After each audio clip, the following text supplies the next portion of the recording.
Hello students, 11th standard, subject economics, unit 1, topic positive signs and normative signs.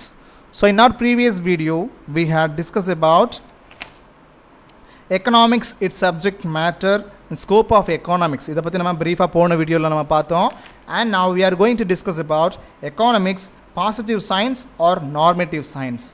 So economics அப்படிங்கிறது ஒரு நெறியுரையியலா அல்லது இயல்புறையியலா அப்படினு சொல்லிட்டு நம்ம என்ன பண்ண போறோம் பார்க்க போறோம்.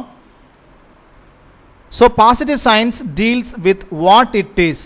So உள்ளதை உள்ளவாறு சொல்லக்கூடிய ஒரு விஷயம் தான் எது அப்படினு சொல்லி பார்த்தோம்னா அந்த பாசிட்டிவ் சைன்ஸ் னு சொல்றோம். So positive signs வந்து எதை டீல் பண்ணுது அப்படினு சொன்னா with what it is means. So என்ன பண்றோம், இருக்கக்கூடியதை இருக்கிற மாதிரியே சொல்றது, உள்ளதை உள்ள மாதிரியே சொல்றது தான் எதுன்னு சொல்றோம், பாசிட்டிவ் சைன்ஸ் னு சொல்றோம்.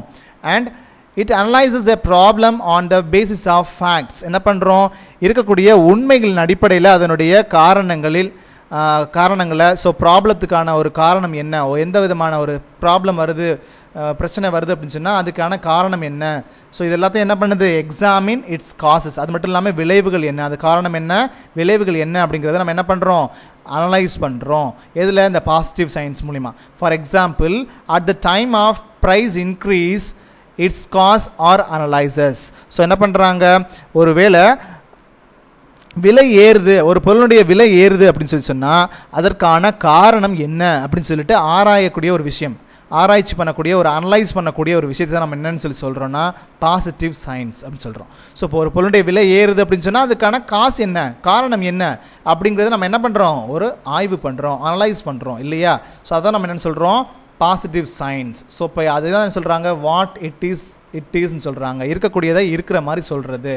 ஸோ அதே மாதிரி என்ன ப்ராப்ளம் இருக்கோ அதை இருக்கக்கூடிய அந்த உண்மைகள் அடிப்படையில் நம்ம என்ன பண்ணுறோம், அதை எக்ஸாமின் பண்ணுறோம். ஸோ என்ன மாதிரியான காரணத்தினால என்ன விளைவுகள் ஏற்படுது அப்படிங்கிறத நம்ம எக்ஸாமின் பண்ணுறோம். அது மட்டும் இல்லாமல் எக்ஸாம்பிள் கொடுத்துருக்காங்க பாருங்கள், ஒரு பொருளுடைய விலை ஏறுது அப்படின்னு சொன்னால் அதுக்கான காரணம் என்ன அப்படிங்கிறத நம்ம அனலைஸ் பண்ணுறோம். ஸோ அப்படி அனலைஸ் பண்ணக்கூடிய ஒரு விஷயத்தை நம்ம என்ன சொல்கிறோம், பாசிட்டிவ் சைன்ஸ்னு சொல்கிறோம்.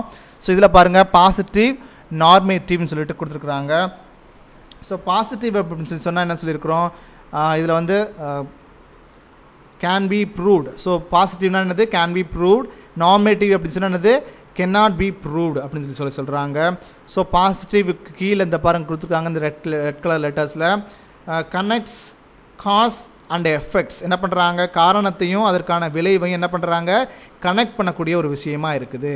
தென் descriptive based on the facts tells you what is objective. So இதை சொல்கிறாங்க. அதே மாதிரி இங்கே பாருங்கள் cannot proved சொல்லி சொல்கிறாங்க. Make recommendations not based on facts. இது உண்மையின் அடிப்படையில் இது அமையக்கூடிய ஒரு விஷயம் இல்லை, நார்மேட்டிவ் சயின்ஸுங்கிறது, நார்மேட்டிவ் சயின்ஸுங்கிறது. And tells you should be have been prospective subjective. So இதெல்லாம் என்னது, அவங்களுடைய சப்ஜெக்ட் பேஸ் பண்ணி, அவங்களுடைய கல்ச்சர்ஸ் பேஸ் பண்ணி, அவங்க செய்யக்கூடிய நடத்தைகள் பேஸ் பண்ணி என்ன இருக்கக்கூடிய விஷயம் தான் இது, இந்த நார்மேட்டிவ் சயின்ஸு. ஸோ பாசிட்டிவ் சயின்ஸ்னால் இஸ் வாஸ் வில் பி அப்படிங்கிறது சொல்கிறாங்க, இஸ் வாஸ் வில் பின்னு சொல்கிறாங்க. நார்மேட்டிவ்னா ஆட் டு ஷுட். ஸோ என்ன செய்யணும், என்ன செய்யணும், வேணும் செய்யணுங்கிறது சொல்கிறது, இது என்ன செய்ய போகிறோம் அப்படிங்கிறது சொல்கிறது. சரியா, அடுத்து பாருங்கள். On the other hand normative science response to question like what to be. என்ன சொல்கிறாங்க, வாட் ஆட் டு பி அப்படின்னு சொல்கிறாங்க. ஸோ நார்மேட்டிவ் சயின்ஸ் அப்படிங்கிறது எதை வந்து ரெப்ரசன்ட் பண்ணுது அப்படின்னு சொல்லி சொல்கிறாங்கன்னா வாட் ought to be அப்படின்னு சொல்கிறாங்க. ஸோ எதுவாக இருக்க வேண்டும். ஸோ நெறிமுறை அறிவியல் அப்படிங்கிறது, இந்த நார்மேட்டிவ் சயின்ஸ் அப்படிங்கிறது எதுவாக இருக்கணும், என்ன ரெஸ்பான்ஸ் பண்ணுது, என்ன மாதிரியான கொஸ்டின்ஸை ரைஸ் பண்ணுதுன்னா வாட் ought to be, எதுவாக இருக்க வேணும் அப்படிங்கிறது சொல்லுது. Here the conclusions and results R not based on facts. இங்கே இந்த நார்மேட்டிவ் சயின்ஸ் அதான் முதல்ல இந்த பிக்சரில் பார்த்தோம் இல்லையா. ஸோ நார்மேட்டிவ் சயின்ஸில் வந்து என்ன இருக்காது அப்படின்னு சொல்லி பார்த்தோன்னா எந்த விதமான உண்மைகளின் அடிப்படையை நம்ப மாட்டாங்க, எந்த ஒரு வித ரிசல்ட்ஸையும் கொடுக்க மாட்டாங்க.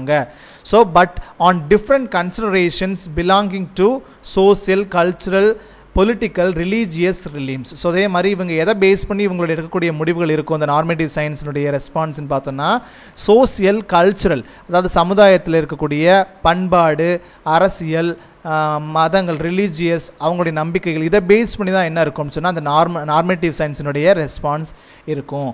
they are basically subjective in nature. So அவங்க என்ன சொல்கிறாங்க, இந்த நார்மேட்டிவ் சயின்ஸ் என்னன்னு சொல்கிறாங்கன்னா basically subjective in nature. So என்ன உள்ளுணர்வு சார்ந்ததாக இருக்கும். ஸோ இந்த நார்மேட்டிவ் சயின்ஸ் வந்து எப்படிப்பட்டதாக இருக்கும், ஒரு மனிதனுடைய உள்ளுணர்வு சார்ந்ததாக இருக்கும்னு சொல்கிறாங்க. அண்ட் அடுத்ததாக இன் காமனாக சொல்லணும்னா, in short positive science is concerned with how and why. So இதற்கான காரண காரியத்தை நம்ம தெரிஞ்சுக்கிறோம், காஸ் அண்ட் எஃபெக்ட்னு சொன்னோம் இல்லையா. ஸோ பாசிட்டிவ் சயின்ஸ்னால் என்னது, ஒரு நெறியுரையியல். இயல்புறையியல். ஸோ இயல்புறையியல் அப்படின்னு சொன்னால் பாசிட்டிவ் சயின்ஸ்னால் என்ன சொல்கிறோம், ஹவ் அண்ட் ஒய், எப்படி ஏன் அப்படிங்கிற ஒரு கொஷினை இங்கே ரைஸ் ஆகும். ஸோ காரண விளைவுகள் அங்கே ஏற்படும். ஸோ அதான் நம்ம என்ன சொல்கிறோம், பாசிட்டிவ் சயின்ஸ் சொல்கிறோம். அண்ட் நார்மேட்டிவ் சயின்ஸ்னால் என்ன, ஸோ நெறியுரையியல்னா என்ன அப்படின்னு பார்த்தோன்னா with what ought to be. So என்ன எதுவாக இருக்க வேணும், என்ன காரணமாக இருக்கும் அப்படிங்கிறத நம்ம என்ன பண்ணுறது, எதுவாக இருக்கணும் அப்படின்னு சொல்கிறத நம்ம டிசைட் பண்ணுறது. The distinction between the two can be explained and increase in the rate of interest under positive science. So இப்போது இதை எப்படி எக்ஸ்பிளைன் பண்ணலாம் அப்படின்னு பார்த்தோன்னா, and increased the rate of interest. So வட்டி விகிதம் அதிகரிக்குது அப்படின்னு சொன்னால், ஸோ இந்த வட்டி விதத்தை வந்து எப்படி வந்து அதிகரிக்கிறத வந்து எப்படி குறைக்கணும், எப்படி வந்து வட்டி விதத்தை குறைக்கணும் அப்படிங்கிற விஷயத்துக்கான ஒரு சொல்யூஷனை கூறுறது தான் என்னது, இந்த பாசிட்டிவ் சயின்ஸு. ஸோ இந்த why and how can be reduced, எப்படி ஏன் குறைக்கிறோம் அப்படிங்கிற ஒரு காரணத்தை நம்ம கண்டுபிடிக்க தான் இது இந்த பாசிட்டிவ் சயின்ஸ் சொல்கிறோம். Whereas under normative science it would be seen as to whether it is good or bad. So அதே மாதிரி இந்த மாதிரி அதிகரிக்கக்கூடிய வட்டி விகிதத்தினால ஏற்படக்கூடிய நன்மை அல்லது தீமை. ஸோ இப்போ வட்டி விகிதம் இருக்குது அப்படின்னு சொன்னால் அது ஏன் ஏறுது, எதனால் ஏறுது அப்படிங்கிறத நம்ம காரணத்தை கண்டுபிடிக்கிறதுக்கு பேர் எது, இந்த பாசிட்டிவ் சயின்ஸ்னு சொல்கிறோம். அதுவே அதில் அந்த வட்டி விகிதம் ஏறுறது, இந்த ரேட் ஆஃப் இன்ட்ரெஸ்ட் இருக்கு இல்லையா. ஸோ அந்த ரேட் ஆஃப் இன்ட்ரெஸ்ட் வந்து ஏன் ஏறுறதுனால ஏற்படக்கூடிய நன்மை தீமைகளை, அதாவது குட் ஆர் பேட், இதை வந்து நம்ம மெஷர் பண்ணுறதுக்கு பேர் தான் என்னன்னு சொல்கிறோம், நார்மேட்டிவ் சயின்ஸ். ஸோ நெறிமுறை அறிவியல் அப்படின்னு சொல்கிறோம். சரியா. 3 segments about each type are given below. So இதை வந்து 3 செக்மெண்ட்ஸாக பிரித்து கொடுத்துருக்குறாங்க கீழே. அது என்னென்னு பார்க்க. ஸோ பாசிட்டிவ் எக்கனாமிக்ஸ்னால் என்னென்னு பாருங்கள். an increase in money supply implies a price rise in an economy. So increase in money supply அப்படின்னு சொன்னால் என்ன, பண அளிப்பு. ஸோ மணியை வந்து நம்ம எவ்வளோ வந்து சப்ளை பண்ணுறோம் அப்படிங்கிறத பொறுத்து இது எவ்வளோ அதிகரிக்குதோ, increase in money supply.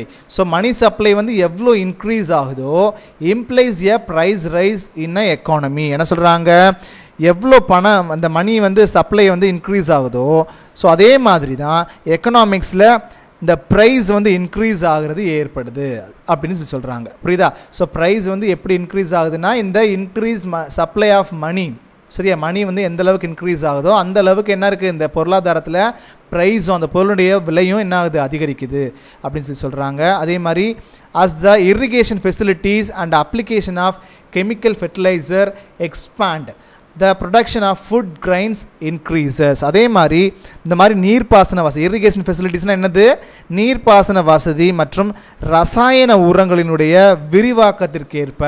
So fertiliser இருக்கு இல்லையா, அந்த கெமிக்கல் ஃபெர்டிலைசர் இருக்கு இல்லையா, அதான் என்ன பண்ணுறோம், அந்த ரசாயன உரங்களுடைய அதிகரிப்புக்கு ஏற்ற என்ன பண்ணுறோம், உணவு தானிய உற்பத்தி வந்து என்ன பண்ணுது, அதிகரிக்குது. ஸோ ஃபுட் கிரைன்ஸ் வந்து என்ன ஆகுது, அதனுடைய ப்ரொடக்ஷனை வந்து இன்க்ரீஸ் பண்ணுது. ஸோ ஃபுட் கிரைன்ஸ்னால் என்னது, உணவு உற்பத்தி தான். ஸோ உணவு உற்பத்தி வந்து எப்படி உற்பத்தி பண்ண முடியும், இந்த மாதிரியான நீர்ப்பாசன வசதியும் கெமிக்கல் ஃபெர்டிலைசர்ஸும் நம்ம யூஸ் பண்ணி தான் இந்த காலத்தில் நம்ம என்ன பண்ணுறோம், ஒவ்வொரு பொருளையும் நம்ம உற்பத்தி பண்ணுறோம். ஸோ அப்போ ஃபுட் ப்ராடக்ட்டும் ஃபுட் கிரைன்ஸும் நம்ம எப்படி தான் உற்பத்தி பண்ணுறோம், இந்த மாதிரி வகையில் தான். ஸோ இந்த மாதிரி ப்ரொடக்ஷனை வந்து இன்க்ரீஸ் பண்ணுறதுக்கு இந்த மாதிரியான விஷயங்களை யூஸ் பண்ணுறோம் இல்லையா.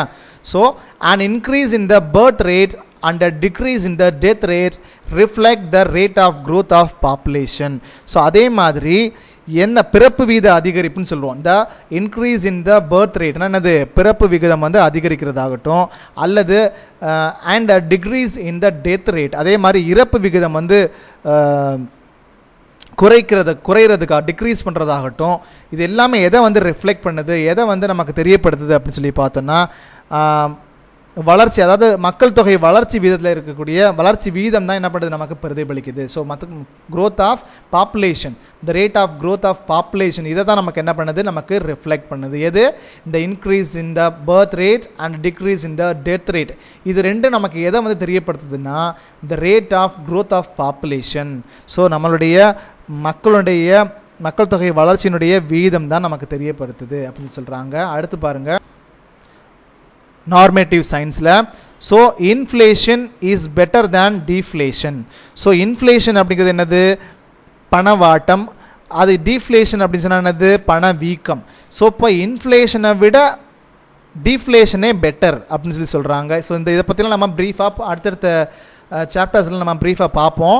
இது என்னென்னு தெரிஞ்சுக்கோங்க. ஸோ இப்போ இன்ஃப்ளேஷனை விட என்னதுக்கு டீஃப்ளேஷன் ரொம்ப பெட்டர் அப்படின்னு சொல்கிறாங்க. அடுத்து பாருங்கள், மோர் production of luxury goods is not good for a less developed countries. அதாவது ரொம்ப வளர்ச்சி இல்லாமல் இருக்கக்கூடிய அந்த கண்ட்ரியில் என்ன தேவையில்லை? அதிகப்படியான ஆடம்பர பொருட்களை நம்ம யூஸ் பண்ணுறது அப்படிங்கிறது தேவையில்லை. ஸோ லக்ஸரி குட்ஸ்னால் என்னது? ஆடம்பர பொருட்களை உற்பத்தி பண்ணி நம்ம யூஸ் பண்ணுறதுங்கிறது not good for less developed countries. என்ன பண்ணுறாங்க?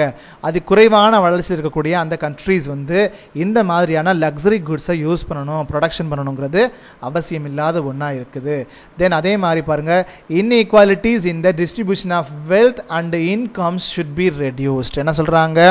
செல்வம் மற்றும் வருமான பகிர்வில் உள்ள ஏற்றத்தாழ்வுகளை நம்ம என்ன பண்ணணும்? குறைக்கணும் அப்படின்னு சொல்கிறாங்க. ஸோ இந்த மாதிரி இன்இக்வாலிட்டிஸ் இன் த டிஸ்ட்ரிபியூஷன், பகிர்ந்தளிப்பு ஆகட்டும், அதில் இருக்கக்கூடிய டிஸ்ட்ரிபியூஷன் ஆஃப் வெல்த், ஸோ செல்வத்தை பகிர்ந்தளிக்கிறதாகட்டும், அண்ட் இன்கம்ஸ், இது எல்லாத்தையுமே என்ன பண்ணுறோம்?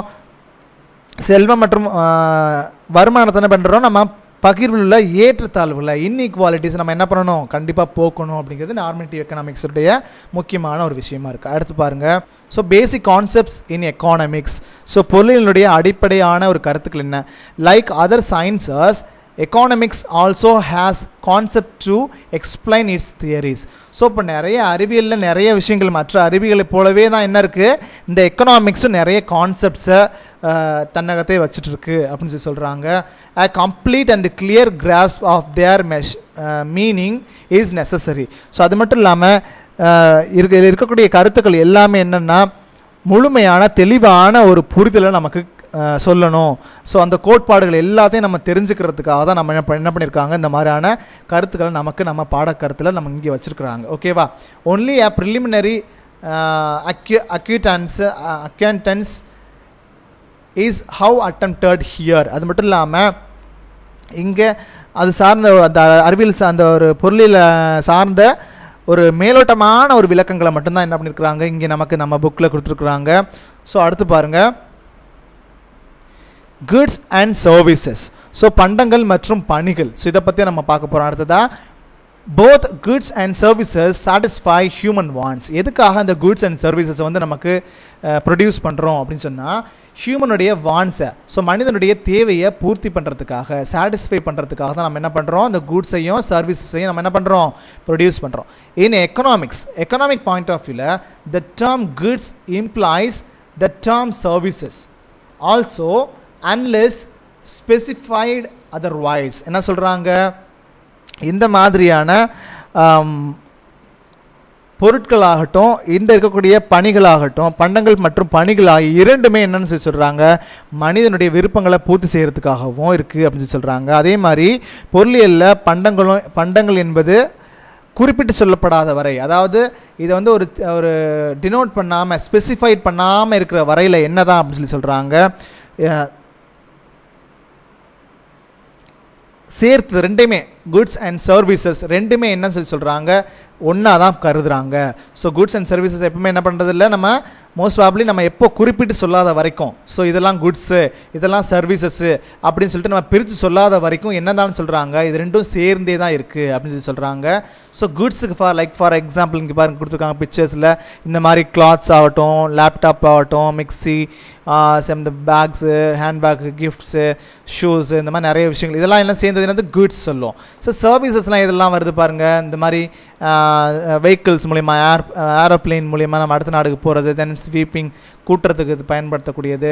தென் இந்த மாதிரி பெயிண்ட் ப்ரஷ் பண்ணுறது, இந்த மாதிரி ட்ரில் பண்ணுறது, இந்த மாதிரி நிறைய விஷயங்கள் இதெல்லாம் என்ன நடக்குது, சர்வீசஸ் மூலம் இதெல்லாம் செய்கிறதுக்கு பேர் என்னது, சர்வீஸ், சேவை செய்கிறது. ஸோ இப்படி ரெண்டுமே என்னது, ஒன்று சார்ந்து தான் இருக்குதுன்னு சொல்கிறோம். அதை பிரித்து சொல்லாத வரைக்கும் என்ன தான், ரெண்டுமே ஒன்று தான். ஸோ எப்போ பிரித்து சொல்கிறோமோ அப்போ தான் என்ன அது வேறுபடுது அப்படின்னு சொல்கிறாங்க. Goods also called products. என்ன சொல்கிறோம், குட்ஸ் அப்படிங்கிறது என்னன்னு சொல்கிறோம், also called products, commodities, things இப்படின்னு சொல்லி இந்த குட்ஸை பொருட்களை வந்து என்ன பண்ணுறோம், நிறைய விதத்தில் நம்ம வேறு பேரில் நம்ம கால் பண்ணுறோம்.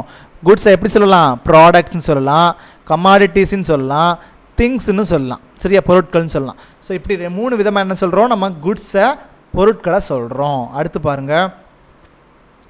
ஸோ இந்த குட்ஸ் வந்து எப்படிப்பட்டதாக இருக்குது அப்படின்னு சொல்லி பார்த்தோன்னா, ஃபர்ஸ்ட் பாருங்கள் என்ன சொல்கிறாங்க பாருங்கள், அ material things they are tangible. So என்ன சொல்கிறாங்க, தே ஆர் டேஞ்சிபிள். ஸோ இப்போ இந்த பொருட்கள் எப்படிப்பட்டதாக இருக்கும், மெட்டீரியல் திங்ஸாக இருக்கும், நம்ம கண்ணால் பார்க்கக்கூடியதாக இருக்கும், அதே மாதிரி தொடக்கூடிய ஒரு விஷயமா இருக்கும், நம்ம தொட்டு பார்க்கும்போது அந்த மெட்டீரியல் இருக்கும், சரியா, அப்படிப்பட்ட ஒரு விஷயமா இருக்கும். அதே மாதிரி செகண்ட் பாருங்கள், ஹாவ் ஃபிசிக்கல் டைமென்ஷன்ஸ், அதே மாதிரி உருவ வடிவுடையவை அப்படின்னு சொல்லி சொல்கிறாங்க. ஃபிசிக்கல் டைமென்ஷன்ஸ்னால் என்னது, உருவ வடிவுடையவைன்னு சொல்கிறாங்க. அதே மாதிரி that is their physical attributes can be preserved over time. அதே மாதிரி என்ன சொல்கிறாங்க, அவற்றினுடைய அந்த வடிவங்கள் இருக்கு இல்லையா, அது நீண்ட காலத்திற்கு என்ன பண்ணப்படுது, பாதுகாக்கப்படுது, ப்ரிசர்வ் பண்ணப்படுது, சரியா. ஓவர் டைம்னா அது நீண்ட காலத்துக்கு இதில் இருக்கக்கூடிய அந்த வடிவங்கள்லாம் என்ன பண்ணப்படுது, பாதுகாக்கப்படுது அப்படின்னு சொல்கிறாங்க. ஸோ பொருட்களுடைய அந்த வடிவம் தான். ஸோ என்ன மாதிரியான குட்ஸ் இருக்கோ அந்த குட்ஸ் வந்து என்ன இருக்குது, நீண்ட காலத்துக்கு என்ன பண்ணுது, பாதுகாப்பாக வைக்கப்படுது இல்லையா. So exist independently of their owner, அதே மாதிரி அதன் உரிமையாளரிடமிருந்து தனித்து காணப்படும் சொல்கிறாங்க. ஸோ அந்த ஓனர்கிட்டேருந்து என்ன இருக்குது, இது தனிப்பட்டு காணப்படும் அப்படி சொல்கிறாங்க. அடுத்து are owned by some persons, என்ன சொல்கிறாங்க, சில நபர்களுக்கு மட்டுமே சொந்தமானவையாக இருக்கும் எது, இந்த குட்ஸ், சரியா. அதே மாதிரி ஆர் டிரான்ஸ்ஃபரபிள், அதே மாதிரி மாற்றக்கூடியவை. இப்போ ஒரு குட்ஸ் இருக்குது அப்படின்னு சொன்னால் அது என்னது, இன்னொருத்தவங்களுக்கு மாற்றக்கூடியது. இப்போ ஜவுளி ஸ்டோரில் போயிட்டு நம்ம ஒரு கிளாத் வாங்குகிறோம், குட்ஸ் வாங்குகிறோம் அப்படின்னு சொன்னால் அவங்க உற்பத்தி பண்ணி வச்சுருக்குறாங்கன்னா, உற்பத்தி பண்ணி வச்சுருந்தா அது அவங்களுடைய ஓன் யூஸ். எப்போ அதை எக்ஸ்சேஞ்ச் பண்ணுறாங்க, சேல்ஸ் பண்ணுறாங்களோ அது என்னது, அது டிரான்ஸ்ஃபரபிள் ஆகுது. ஸோ அப்போ அதை தான் நம்ம என்னன்னு சொல்லி சொல்கிறோம், குட்ஸ்ன்னு சொல்கிறோம், சரியா. So have value in exchange, அதே மாதிரி பரிமாற்ற மதிப்பு உடையதுன்னு சொல்கிறாங்க. ஸோ வேல்யூ இன் எக்ஸ்சேஞ்ச் ஆனது, இப்போ நம்ம வந்து இன்னொருத்தவங்கள்ட்ட கொடுக்குறோம் அப்படின்னு சொன்னால், இப்போ நம்ம வாங்கும்போது ஒரு சம் அமௌண்ட் கொடுத்து நம்ம அந்த பொருளை வாங்கியிருப்போம்.